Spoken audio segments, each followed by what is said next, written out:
C. Dobleta, el trapero, pena de muerte. Se enfrenta aparenta ser a un caso de pena de muerte. El abogado que acaban de añadir así lo establece. Con nosotros el licenciado criminalista en la esfera federal, Alan Rivera, quien, como saben, hoy tiene puesta la gorra oficial de Los Datos Son Los Datos. ¿Cómo estás, Alan? La única que hay, la original. La única que hay. No la puedo dañar porque esta es la de verdad. Ese... Cuesta como 500 pesos. ¿Qué va a ser, chico? No cuesta nada para ti. Te voy a conseguir una. Disculpa que no te hemos comprado una. No ha llegado, Ok, Alan, vamos a tener la conversación. Y esta conversación es un poco difícil porque C. Dobleta utilizaba estas armas de fuego en sus videos musicales. Y como parte de lo que van a ver y obviamente van a estar observando en esta de las canciones de C. Dobleta, hablaba de, ¿verdad? De las armas de fuego y específicamente esta arma con la que se le, ¿verdad? Este grupo de armas que se encontraron en la escena del asesinato del agente de la policía, es parte de la evidencia porque resultaba ser que estaba en los videos musicales y también, pues, en la utilización real del arma de fuego para matar a este agente. Los hechos de este caso son bien parapelos, pero tus impresiones para empezar. ¿Tú crees que de verdad la Fiscalía Federal vuelva a casos de pena de muerte bajo Donald Trump? Porque el primer cuatrienio de Trump, él no fue muy ávido o muy deseoso de implementar la pena de muerte. De hecho, no hubo casos certificados para pena de muerte, básicamente. Bueno, los casos de pena de muerte, ¿verdad? En Puerto Rico existe la pena de muerte, a pesar de que la Constitución de Puerto Rico lo prohíbe, porque la Constitución federal, que va por encima de la de Puerto Rico, pues lo permite. Y hay ciertos casos de pena capital, por ejemplo, asesinato contratado, murder for hire. Aquí en Puerto Rico, las instancias que se ha dado usualmente es cuando muere un agente de orden público relacionado a la comisión de un crimen. Por ejemplo, eso es sencillo. El clásico que fue si no me equivoco, un agente de veteranos, un policía federal que lo asesinaron para quitarle el arma. Eso sucedió hace varios años atrás. Y obviamente, del policía que asesinaron fuera del residencial, y que él estaba uniformado, ¿verdad? Porque no es lo mismo que maten a una persona que es agente, pero que no está uniformado, a un oficial debidamente uniformado. Eso usualmente es lo que activa. Y el hecho de que ese agente no estuviera en un carro de la policía, en un vehículo registrado de la policía con, ¿verdad?, las sirenas y la indumentaria ¿no hace diferencia? No hace diferencia, porque usualmente lo que viene a ver es si el policía, y es la interpretación, si el policía estaba debidamente identificado. O sea, si figuraba como una autoridad del orden público, entonces al estar uniformado dentro de un vehículo, es lo mismo, al igual que si tú disparas a un edificio y adentro matas al policía, pues podría activar la pena de muerte. ¿Cuáles son los problemas con pena de muerte? Bueno, que en Puerto Rico usualmente ninguno ha prosperado, son casos sumamente costosos y, como ya sabemos, las penas en la esfera federal, como quiera, pues son altas, aunque no lleven la pena de muerte. Y quien decide la pena de muerte no es el juez, ¿no? No. Porque las penas en nuestro sistema judicial, ¿verdad? Nuestro sistema para aquellos que no son de Estados Unidos y Puerto Rico. La única instancia donde no la decide el juez, de hecho. Sí. Por eso, en Estados Unidos y Puerto Rico, los jueces deciden las penas, excepto en casos de pena de muerte donde el jurado decide si es la pena de muerte. Exacto, porque el juicio en la etapa de pena de muerte, y yo no soy un abogado de pena de muerte, de aquellos que están certificados, hay una certificación especial para eso, uno tiene que ver un mínimo de, si no me equivoco, de 2 casos, y ya te certificas como abogado de pena de muerte, y te pueden nombrar como lo que le dicen como abogado con conocimiento, o en inglés, Learned Counsel, para ese tipo de casos de pena de muerte. Aquí hay varios, en Estados Unidos hay varios, la corte usualmente los nombra o tú lo puedes contratar de manera privada. Lo que sucede es que en el proceso de pena de muerte, usualmente un caso regular que no sea de pena de muerte, que sea por un delito grave, en la federal el jurado te encuentra culpable. Y entonces viene la etapa de presentencia, donde te hacen un informe, uno lo objeta, uno lo acepta, se hace el memorando de sentencia ante el juez, explicando las razones para una sentencia favorable, desfavorable, porque obviamente la fiscalía tira su parte, el abogado también tira su parte, o sea que hay una parte favorable, una desfavorable, los acuerdos, y entonces el juez se sienta, toma eso en consideración y te sentencia a una pena. Vamos a decir, las guías dicen tanto, el juez te da un bono hacia abajo o te puede dar hacia arriba y te sentencia a una pena. En los casos de pena capital, pues ya es un poco diferente. En los casos de pena capital, primero se ve la etapa del juicio y de la prueba, donde vemos, mira, Jay, tú cometiste un carjacking, diste muerte a una persona y te encontramos culpable de ese delito. Esa es la primera etapa.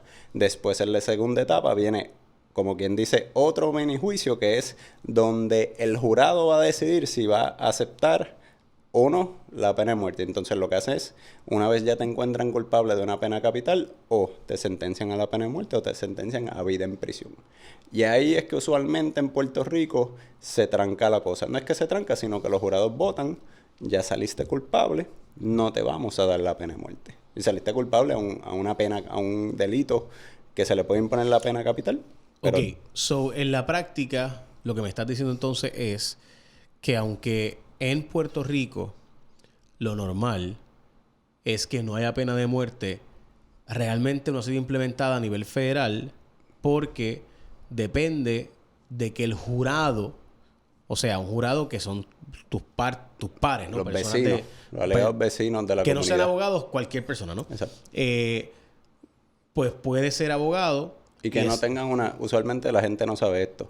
Los jurados son esas personas que usualmente no tienen una buena excusa para salirse del jurado.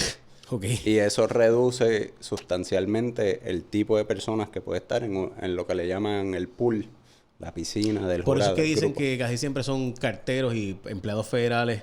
Maestros, gente retirada, estudiantes, a veces los estudiantes te dicen, mira, estoy estudiando química o tengo un bachillerato, vienen los exámenes, salte de aquí. Descartado. Y usualmente pues hay un patrón. Para ti en la federal son jurados profesionales, como le llaman.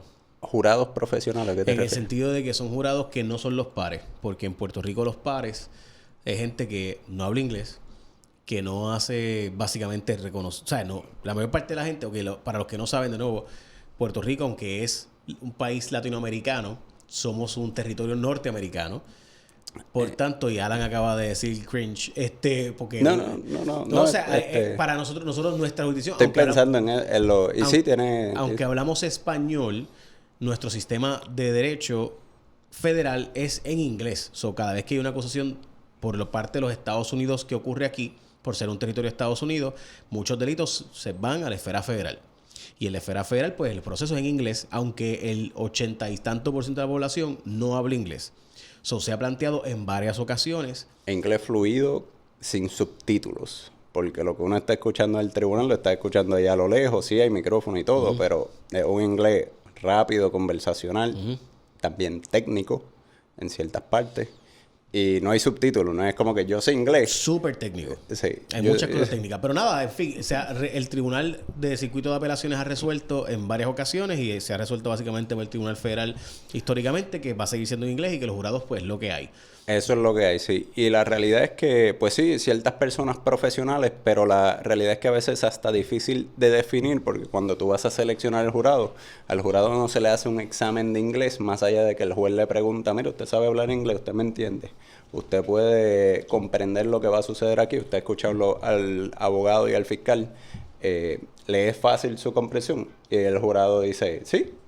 Ahora, esos son otros 20 pesos que cuando te hablan directamente a cuando están teniendo una conversación técnica de la cual tú no eres parte, se está presentando pruebas, alguien está relatando una historia, es difícil. O sea, seguir a todo eso. Yo siempre he pensado que el sistema federal no son tus pares, pero...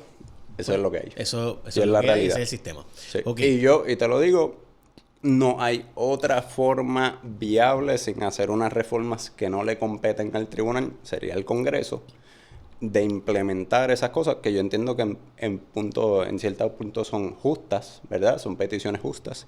Pero yo siendo juez del apelativo federal, lo tengo que dejar así porque no tengo otra forma viable. Expliquemos brevemente, y esto de nuevo, en nuestro sistema son 12 jurados y esos 12 jurados con 2 suplentes típicamente, a veces se escogen más suplentes si el caso es complejo, pues esos 12 jurados unánimemente tienen que ponerse de acuerdo tanto para la culpabilidad como para absolver.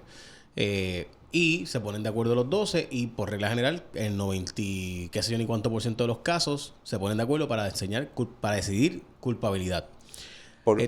Sí. Y eso viene, la gente piensa, primero, el proceso federal usualmente está sumamente dirigido a favor de Fiscalía. El proceso de por sí da muchos beneficios a Fiscalía, pero también la evidencia y la calidad de los casos que escoge Fiscalía Federal, pues obviamente va a coger esos casos que son un donqueo para ellos, que lo tienen ahí, que lo pueden donkear. O sea, que uno puede seleccionar, no es como en la estatal.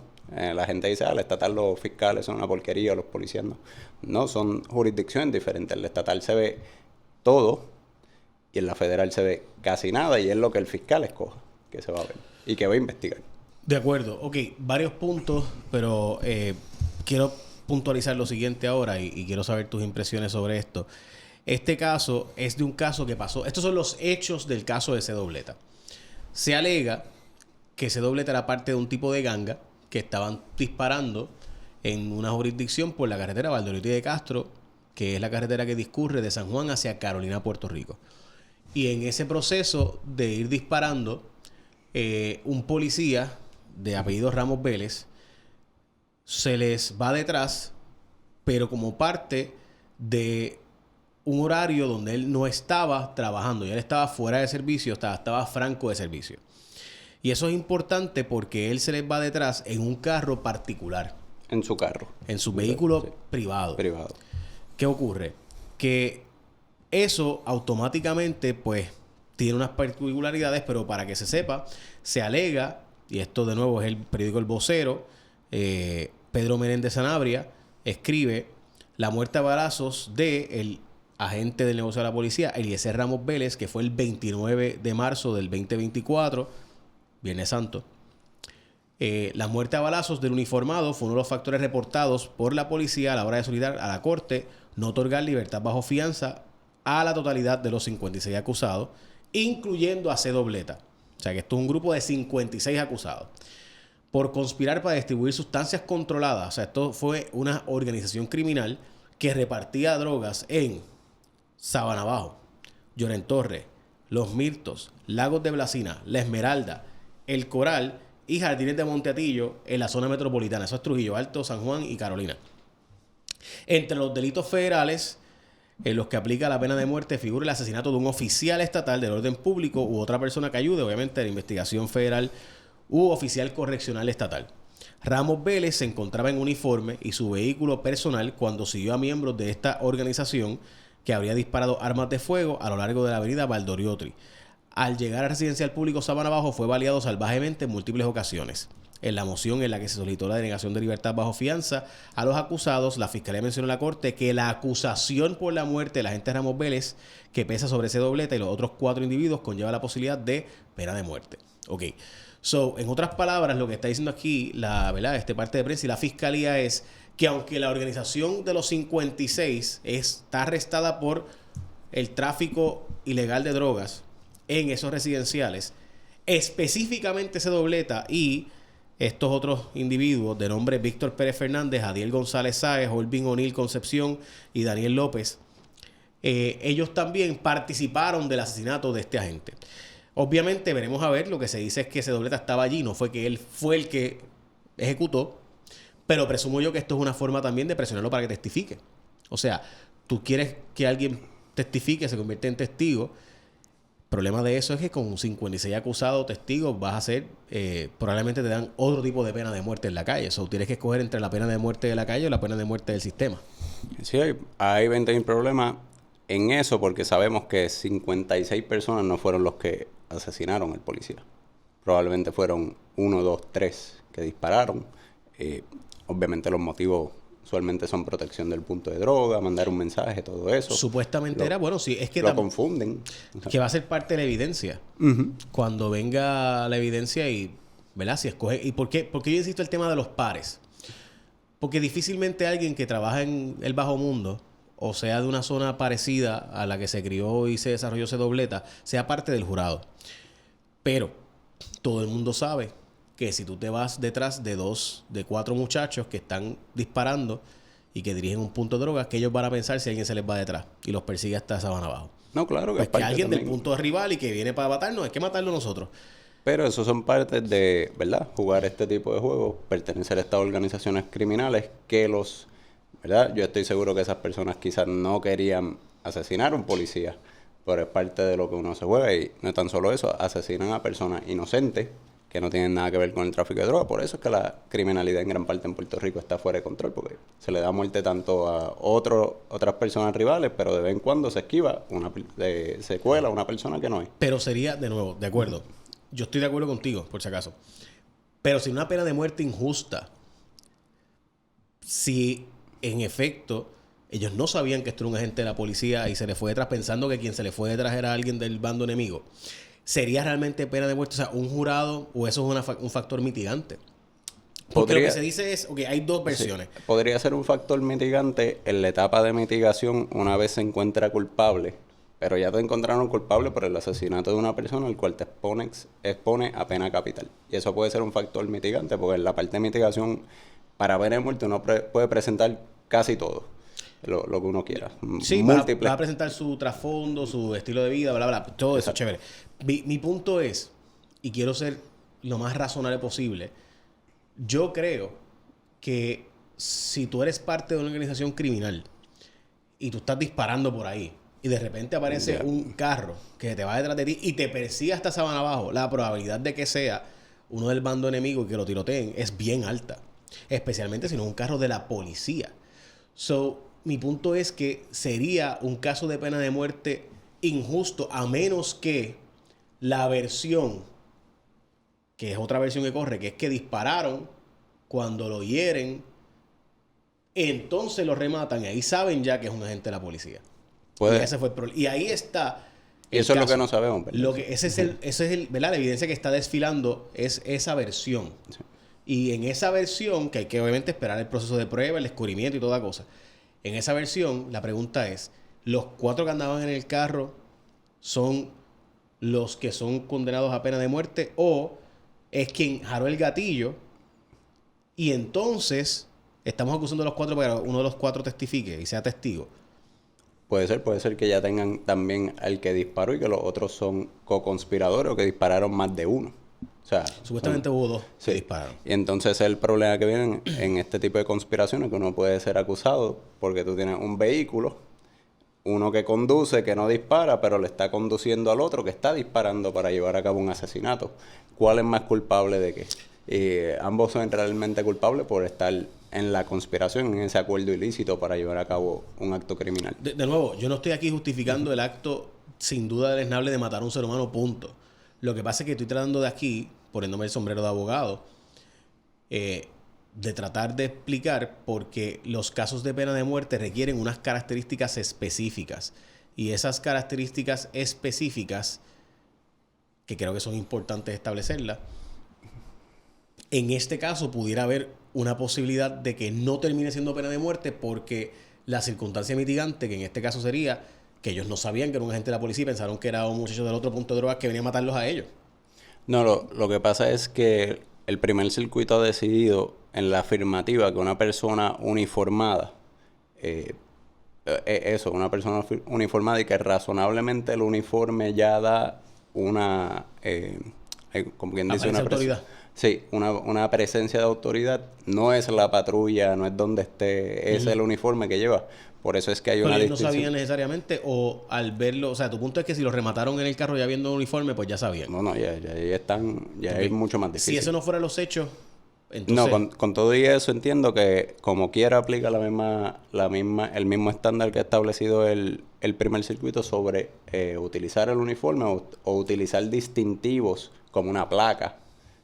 Porque a veces los policías están vestidos de civil y lo que tienen es una placa y una pistola, se la ponen aquí o se la ponen en el cuello y andan con la pistola, a veces están en chaqueta, los alguaciles del tribunal andan en chaqueta, no utilizan un uniforme particular.